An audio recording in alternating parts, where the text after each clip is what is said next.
What's up, everyone? Welcome back to the channel, More Than Mortgage. I'm Chad Anderson. That guy is Zach Jones. This is a good one today. You're going to like it because all this NAR stuff and commissions and what was it, Zach? August 17th, I think was Something like D-Day that. in the real estate world. Yeah. Yeah. So, that's when the gloomy clouds came and lightning struck and Zeus was pissed and bolts were flying everywhere. That's when it happened about a month ago, a little less than a month ago. And so it's been all these, how do we do this? How do I get paid? Should I only be a listing agent? Well, if you're a buyer, now the question becomes, did my down payment just go up in the sense of maybe not down payment specifically, but did my cash to close go up? Now, do I have to come out of pocket more money in order to get a home and to go through a transaction? Like, did this just all of a sudden bump me out of the picture?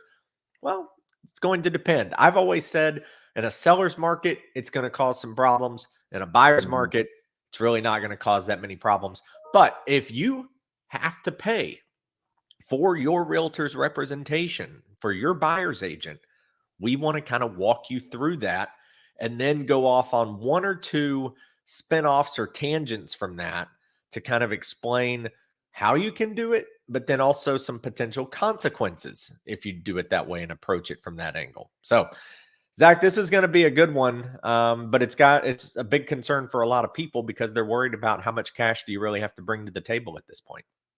Right.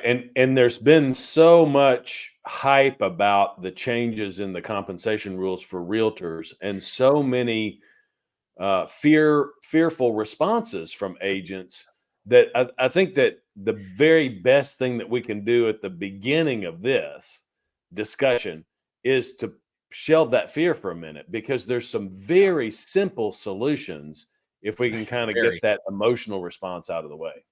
Yeah. So here's how it works. You want to let's go with $400,000. That seems to be a fair, Sure. like average price Yeah. point, simple math, round numbers. We don't want to overcomplicate things today. So $400,000. Okay. Let's pretend you're doing conventional loan. We'll say 5% down. All right. Now, keep in mind, I always hate it when we do these scenarios because people think, oh, I have to do 5% down to get a house. No, we have 0% down programs. We have 3% down. We have 3.5%. We're just using this as a standard conventional example to walk you through the exercise. So 5% down on 400,000, that's $20,000. Zach, estimated closing costs on that, if you're paying one discount point, I want to go 14, 15,000, Yep. somewhere in there by the time you tally everything up. It's going to depend a little bit here or there, but let's just say 15,000, err on the Yep. high side. 20,000 plus 15,000. Easy math, 35,000. They're in different buckets, okay? I try to explain to all customers, your down payment bucket, that has to come from you or an eligible gift from a family member. That cannot come from the seller at all. Next bucket, closing costs. That can be negotiated. You can pay it, seller can pay it, or a combination thereof. Third bucket now is if you have a situation where the buyer's agent is not going to be compensated by the seller. But the buyer's agent says, hey, you still owe me some money because that was our agreement. So, Zach, walk them through how that next bucket could potentially work on a $400,000 loan and how you can potentially get away with not having to come out of pocket for that amount. So let's put a number to the bucket. If we go by, traditional historical norms, not that there's any fixed commission rates, but traditional historical norms is Is that a 3%. three balloon on your shelf back there? Is Yeah, that a that's right. That's right. I got a big three back here.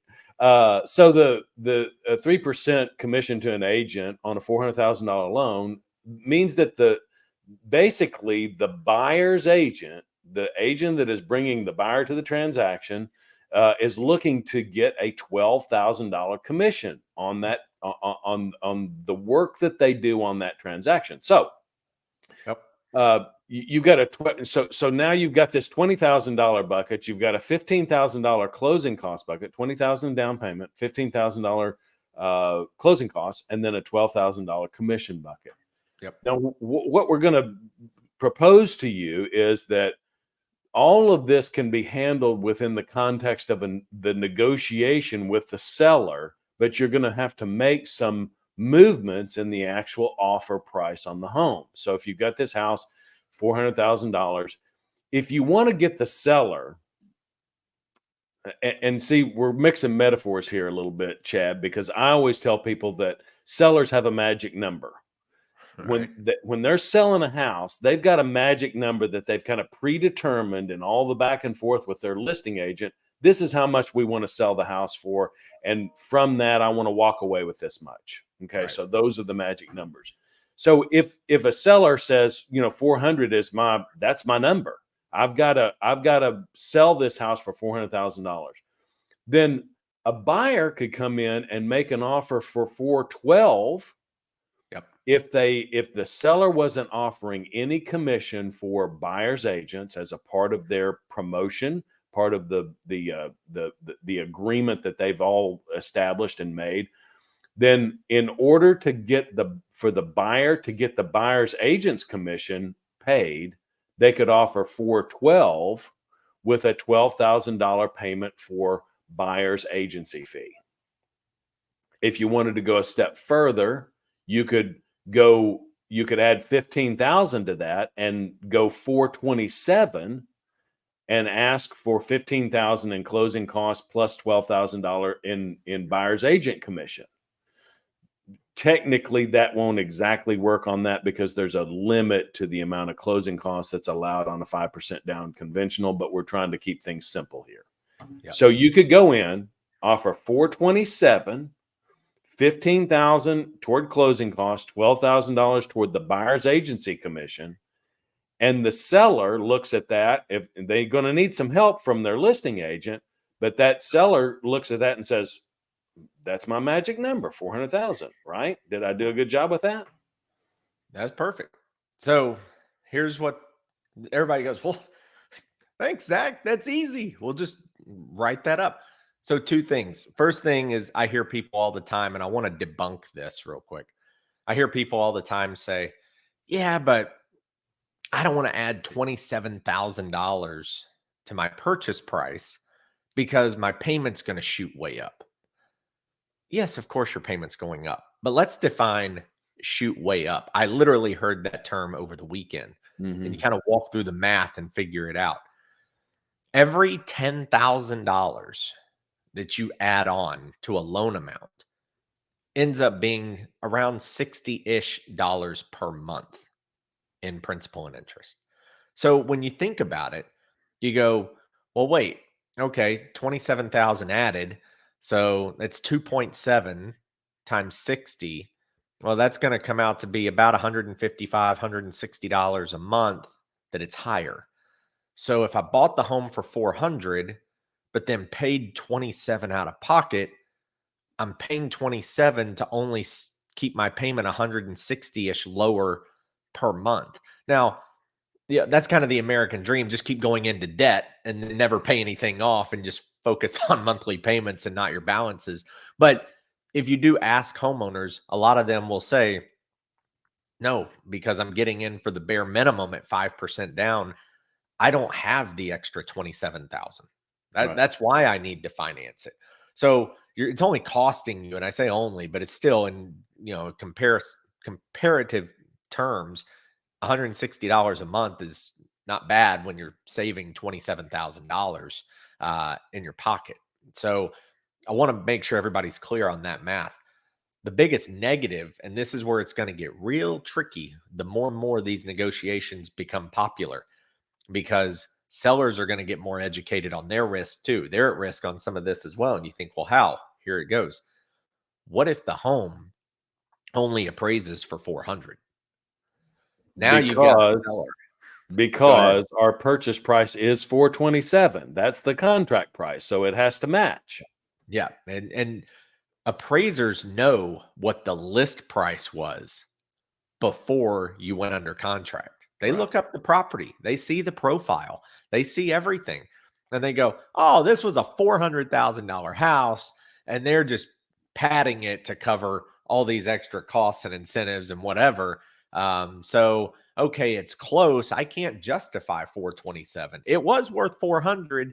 Maybe I'll give you 405. That's really the best value I can give you. And Zach, that's where it's going to get interesting because an uneducated seller or a new seller, a one-time seller, first time, second time, maybe a newer agent who hasn't gone through as many of these types of deals and transactions, if they're smart, they're going to say two things. One, if you're if you're adding 12,000 for commission, the commission should be based a flat fee of 12,000, not 3%. Because if you add 12,000, well, you're paying 3% on the 400,000, but you're also paying 3% on the additional 12,000. Right. So it's not 3% anymore. You have to say flat number, 12 grand. That's one. But the second is if the appraisal comes in low, a buyer has the opportunity to just walk away from the deal altogether.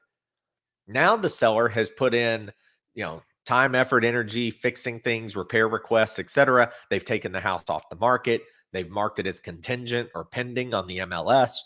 All these things have happened. And now you've got a low value and you got a tug of war because you also have somebody who legit may not have the cash to make up the gap of Right. the $22,000. Even if they want the house, they may not be able to. So that's one. A lot of times you're going to see people say, a house must appraise at a minimum of 400,000, meaning you're only partially getting the contingency if you're a buyer. Because if the home appraises for 400, well, you've agreed, and now you're still on the hook for the house and in danger of losing your earnest money. So those are some of the tricks and little things, the nuances that could start to cause some problems if this becomes more and more popular. And it's going to, it's inevitable that it Right. will. And the hard part is you can't hide it because an appraiser knows what you're doing. So an appraiser now has to say, I know what you're doing, and I don't know if I'm comfortable or not with what you're doing because it's all legal, but I don't know if I can get you to the value you're wanting because we're just stacking stuff on top, on top, on top in order to make this whole thing work. But now we're running into, think about that, Zach. If you take a $400,000 house and bump it to 427, that's almost a 7% Right. increase Right. on the purchase price. It's Houses big. only go up right now 6% year over year. So Right. you're trying to say that overnight it's up 7%? I mean, I'll shut up now and let you kind of give your take on it, but those are the consequences that you could see with this type of setup. And then you've got 2-3 weeks wasted and a lot of upset people because they're trying to stack costs in and they can't get there. Right. So in summary, you can't just roll in endless amounts of money onto a mortgage loan because the house value has to support it. So here's one way that works in a certain type of market. I'm gonna challenge you a little bit and say you can hide it a little bit. Yeah.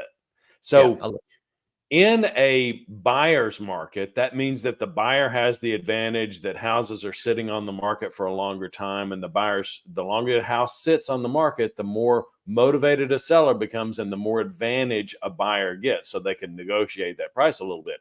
In a seller's market, the buyers are begging sellers to sell them the house. And, we're seeing a really weird mix. I think it's probably It is. in most places in the United States, certain houses are going right out of the blocks, multiple offers, over list, no concessions, Yep. and other houses are sitting on the market for longer Months. periods of times, even up to several months. Yeah. So in in a balanced market or a market that's leaning a little bit toward the buyer's advantage, you could take that $400,000 situation and negotiate it down by 3 or 4%. Because if you look way back historically over a long period of markets, and don't take this, the COVID craziness, you see that the typical negotiation off of list price is between 3 and 4%. So you could literally take, in our example, half of that money, let's say $15,000, negotiate that off of the list price in your mental mathematical calculations and say, okay, that's 385. Why don't we offer, we'll take 15 off of that and then add 12 to it, and we'll offer 397. Yeah. With 12,000 in closing costs.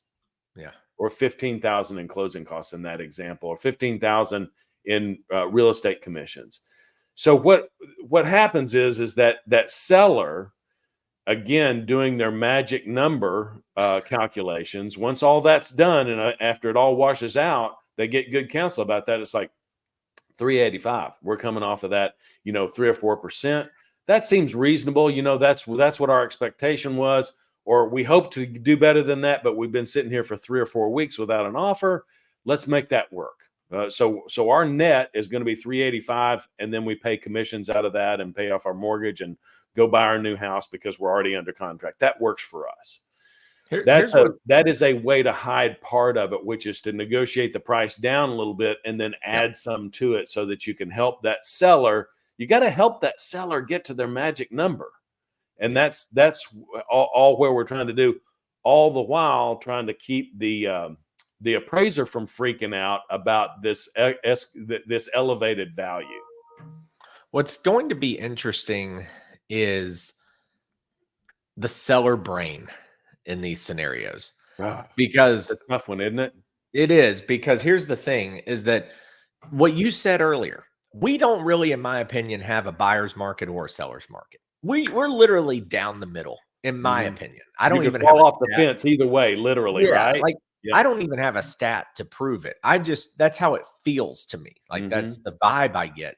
Like Zach said, I see agents post all the time that, house was staged correctly, repairs made, it was ready to go day one, looked amazing, was ready for a magazine. Boom, 3 offers on the first day. Boom, sold it before it even hit the market. It was coming soon. Then I see a similar house that's maybe like, Zach, if that one, it was a 10 out of 10, this is like an 8. But it'll sit for 3 months for no reason with 2 or 3 price drops, huge seller concession, things like that. And the problem that I'm seeing is that if sellers don't have to move, it's one of those like, golly, I'm giving up my 3% rate, but I do want to go ahead and move. And, we do want to do this or do that, or we do want to get out of debt, or we do want to move across town or something, bigger house, smaller house, whatever. I see the sellers at that point going, no, I know my house is worth it. I'm just going to wait. Like, I'm just going to hold on. I'm just going to sit back. I'm going to sit tight. And that's the hard part, is that some sellers are pricing their homes, and then they hear these stories and they read these things on Facebook, and they see the news, and they're like, oh no, I don't have to pay buyer's agents anymore. Remember, that's gone. And my house is great, and I'm not coming off of it. I for sure am not going to pay a buyer's agent plus choke up 12 grand in closing costs. So those kinds of mentalities, that's what's so weird about this market as well, is that you have some sellers who are just, their heels are dug in. You can't tell them anything.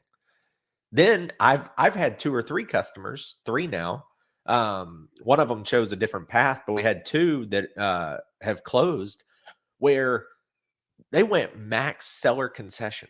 FHA paid 6% in closing costs. We're talking over 20 grand in closing costs, bought down the rate, did all these things because the seller was like, I got somewhere to go, or I got to sell this one because I want that one, or I'm in debt, or whatever. So a lot of this too is simply, which seller are you dealing with? Because the market is so divided right now. It's crazy that you can see that much of a contrast within the same cities, within the same zip code, where you can see one seller holding put, standing pat, and then another seller like, yeah, what do you need? Just make me an offer. You might even see it in the same neighborhood. I mean, Yeah. literally in the Yeah. same neighborhood. Yeah. It's Yeah. crazy. So, those are things, we just wanted to make sure everybody understood, like, hey, these seller concessions, the real estate agent commission does not count towards a closing cost contribution. So please make sure you understand that. And what Zach alluded to earlier is, hey, there are caps on how much in closing costs a seller can pay for a buyer. Well, the real estate commission does not impede on that amount. You're Right. good to go. You just have to stay under the normal cap. But again, these are all individual buckets. The home still has to appraise. So you're going to potentially run into these issues with the values and the appraisals, but these are ways to make it work and to pay, if you don't have the money to come out of pocket. And you kind of hear a story here and there, but it's still too new, in my opinion, to have flooded the market with, boy, you should hear my story. Well, I had this buyer. Well, I had this. Well, I had Yeah. this. But I think slowly over the next year, and if rates do continue to trend down, you're going to have more activity. We're going to see more of these stories. Then, Zach, what happens? With rates trending down, are sellers going to be tightening their grip on the equity? Or a price is going to dip a little bit? Are they going to hold flat? I don't think they're going to swing down, but it's just going to cause even more headaches for appraisers because Yeah. you've got such volatility going. Like, Mhm. what do you appraise it off of at that point? Right. I think that it all requires a great deal of mindfulness. And so, what I would say is if you're a home buyer, then or a home seller, either one, you Yeah. really, really need to lean hard on your real estate agent to help you navigate these waters because they're going to have the best grip on true comps. This is another thing that you didn't really talk about very much with sellers and the seller's mindset. A lot of sellers are still hung on that number of the highest price that anybody paid in the neighborhood back in 2022. Yeah. I know in my neighborhood, I know exactly what that number was because everybody was like, "Duh, what Some happened?" crazy numbers, And man. Crazy. crazy, and that's not an indicator of value. So you need to lean hard on your real estate agent, whether you're a buyer or a seller, because they're going to have the best bead on what that the comps are going to support on the value of that house, and then negotiate accordingly. So really lean hard. And if you're a real estate agent who is feeling a little bit kind of like a lost ball in the high weeds about all of this and how this math works back and forth and how you take care of both of those things, don't hesitate to reach out to one of us because we can help you navigate those waters and work your way through that and better define these buckets. This is the whole thing. Going back to my first conversation with a managing broker about this lawsuit.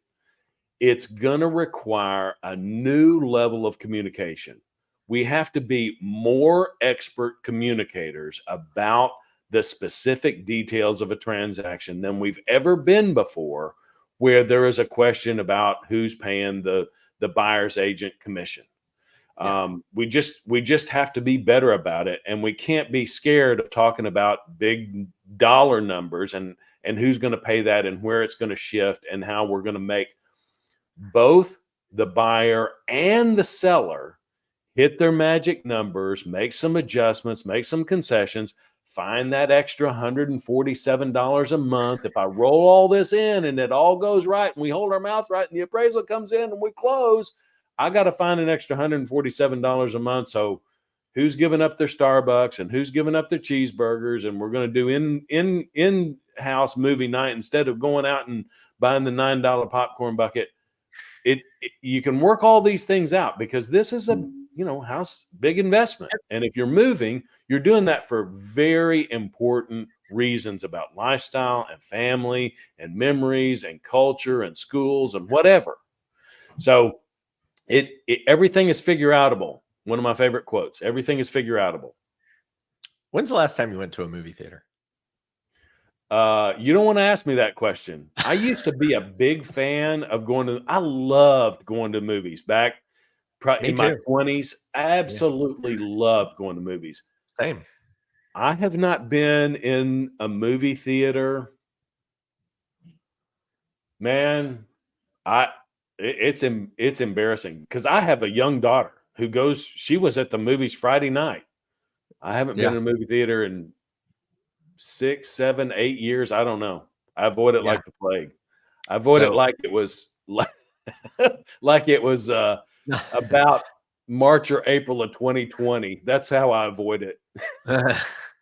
not not to get off track, but you say that, and I thought, man, that would be such a good like random show or podcast for somebody talking about things that in my vibe or brain or circle feel like it completely died with COVID because I Yeah, think since COVID, I've been to the movies, I think twice. I want to say, I remember in 2019, Disney had a run and I went like almost every other weekend because Toy Story 4 came out, yeah, Aladdin came out, Dumbo came out. Like Disney had a summer of 2019 where it was right. just like bam, bam, bam. Like they just hit everything. Lion King, I think maybe was somewhere in there, the real life one or the animated life one, whatever you call it.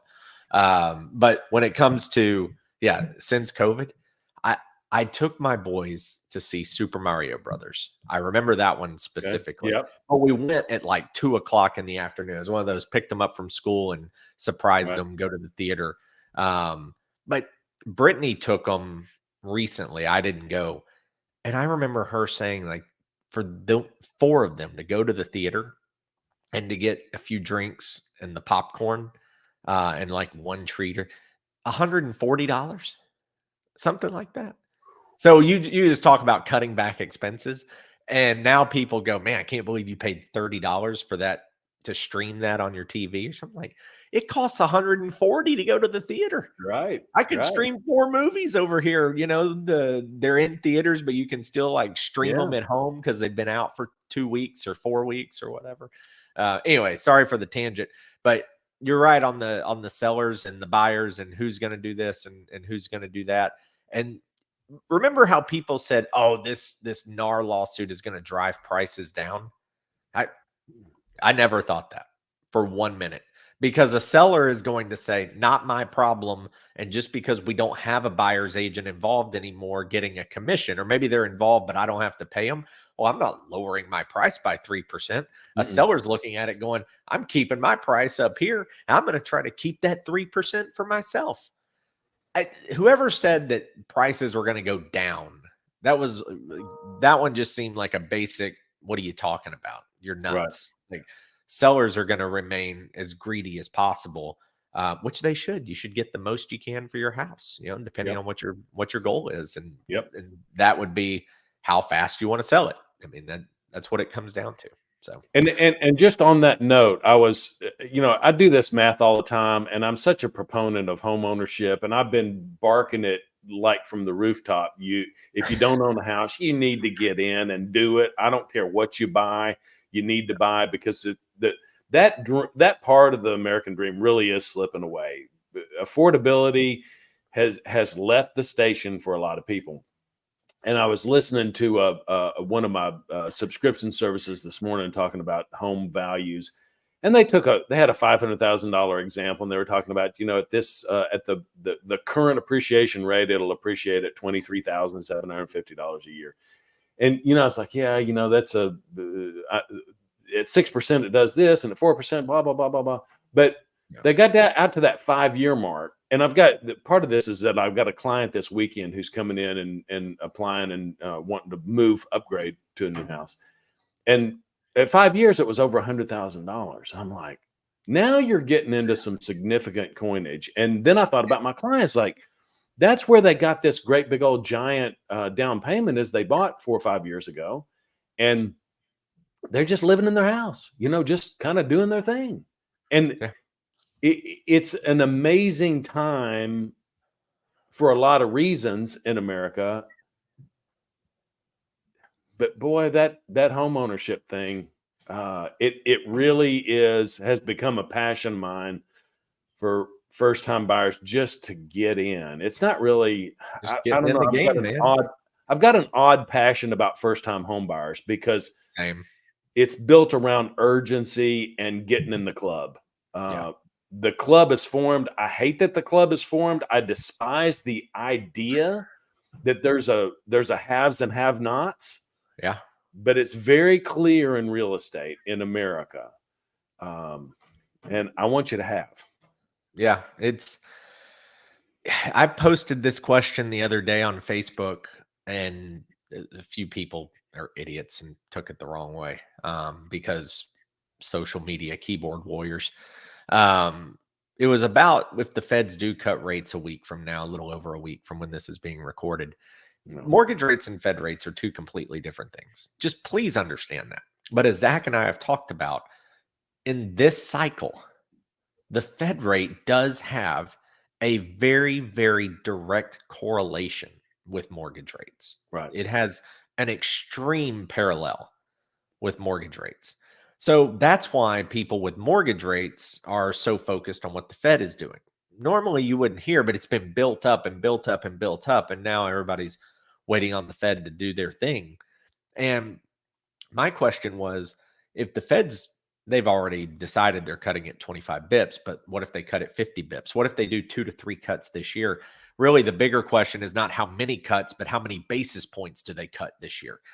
And if they do cut, then rates go down. And let's just say a 30-year fix now, the average drops down into the fives. Right now it's in the low sixes. What if it gets down into the fives on an average? Then what does that do to house prices? And this is to comment on Zach's affordability position. So if rates come down, people keep saying, well, I've been waiting on rates to come down. And all these stupid math people talking about, oh, if rates drop, 23 billion people re-enter the housing market, all these stupid claims. But if they do go down, okay, now you have more people who can afford a home. But houses are going up 6% year over year right now when rates are high. So if house prices do go up, then now you've got lower rates, but you got higher house prices. Now, let me tell you, the lower rate has a more direct impact to your payment than a higher house price does. Rates have a bigger influence on monthly payment than house price. But if the house price does go up too much, are we not back to square one on affordability? We just have lower rates, but now we got higher prices. Yeah. And so that's, Yeah. Yeah. and when we don't know the answer because we have no idea how the markets will react. And to be honest, nobody knows because we've been playing this guessing game for now over 2 years, as to what's going to happen when rates fall. But it seems like we're actually on the verge of finding out our answer to the long question that we've all been waiting on. So I don't know. We'll see, but I'm with you on affordability. I just look at it and I go, man, affordability may get lost in all this because you may end up with the lower rates, and still have a problem. So, well, and if you think about it mathematically too, Chad, people with lower loan amounts, lower rates aren't even going to equal what a home price appreciation. If you're buying a $400,000 house and you've got a $200,000 mortgage on it because you got a big down payment, yeah, interest rates can go down a lot without shifting your payment very much. But you add 6% appreciation to that $400,000 house, you're actually losing money by waiting in that scenario. I'm going to wait for lower rates because I want a lower payment, but your house price has appreciated so much that it exceeds what you could have saved in a lower rate. So here's a again, fact. it's Here's a math is fact. hard. People who waited have missed out.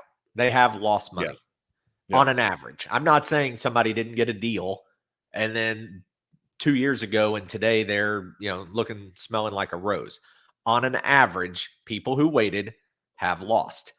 The flip side to that coin is that by waiting, did they avoid a bigger financial disaster for their family, meaning people who bought and couldn't really afford, but they remember the whole marry the house, date the rate. Yeah. Yeah. Well, you've been dating for 2 years, and all of a sudden you got the crazy ex-boyfriend or girlfriend that won't go away, and now you're in a bind until the rates get down to where you're more Yeah. comfortable. So, but as far as losing money, people who have waited have lost, because it's statistically proven 6% appreciation year over year. So you have lost money at that point. But Yeah. we'll see. I mean, this could be a 4-hour show, just kind of going back and forth on this topic, these topics, building it in, appreciation, when to buy, what's going to happen with the market. And we got other things to do. But it's going to just, we'll see. The last quarter of 2024, I literally have no idea what's going to happen between the feds and the election and the economy and the jobs. And quite frankly, to say it brutally honest, the lies about the jobs. When you just if you threw all of that into a giant bowl and hit the cake mixer on it, like, you have no idea what's coming out. This is going to be, in my opinion, a quarter like something we've never seen before, because nobody has a gauge on it. Literally nobody knows. Yeah, I And believe that we're living in a shift in history right now, we could be.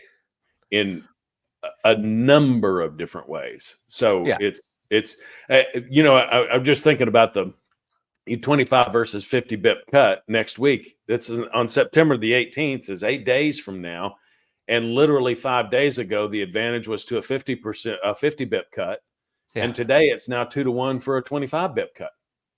Yeah. That's the Well, it's because survey. unemployment went down. Those are the survey numbers, and then it's absolute it's lunacy. I don't know if you. Well, we'll talk about that later. Uh, yeah, that's the best way to put it. We'll talk about that later, because you just can't make some of this stuff up. Yeah. The revisions and the revisions and that's my favorite word of this year, revision. Because Revision. You remember when the politicians were all getting outed for misspeaking? I misspoke, which was code for lying. Yeah. That now Polite way to we've say lying. revised misspeaking to revisions. Yes. A revision of a revision. I'll die on this hill. There's nobody who could be, if any normal average American working at a corporation was as bad at reporting as what the federal government has been over the last 12 to 18 months, they would absolutely be fired. They would be thrown out. They would probably go to trial for some sort of conspiracy or collusion or something to do with damaging the company, because it's so bad at how poorly the numbers are reported and presented. And then it's later on, it's almost as if they went to the board and reported numbers, and then in the coffee break room they did a revision and it just kind of leaked out and got passed around the office and that was about it. So Visions of Enron, if you're old enough to remember that. I'm barely old enough to remember how that was going. My Enron connection is, they used to be the stadium name for the Houston Astros. So that's how I know Enron. Yeah, that's about it. I all actually I had a closer personal connection with Enron, so it's very sharp in my brain. I unfortunately for you, I don't think it probably ended well for you. So I'm sorry about that. It was a friend. I wasn't. It was not you. Okay, got it was a friend relationship. So and to my knowledge, I didn't have anything invested in Enron, but who knows? Those were bad times, but that's what you get when you cook the books. All right. We're way over our normal time, but this is a big one, so we wanted to try to explain it. And then I know we got off on some different details, but all of this is true, actually happening, live, present day, current events. So a little longer episode, but this one's a good one. I hope you got something from it. But if you have questions, reach out to us on these socials above: YouTube, Instagram, Facebook. My info right here below. Zach's over here in the bottom left corner of his window. Check us out. Drop a comment, like, subscribe, comment. Please follow, share with your friends. It helps us. It helps the channel. We truly appreciate it. Appreciate you. 41 episodes in the books, and we'll be back next week with number 42. It's Fed week next week. So I'm sure we'll have plenty to say when that rolls around here in just a few short days. So have a great rest of your week, and we'll talk to you soon. See you next time.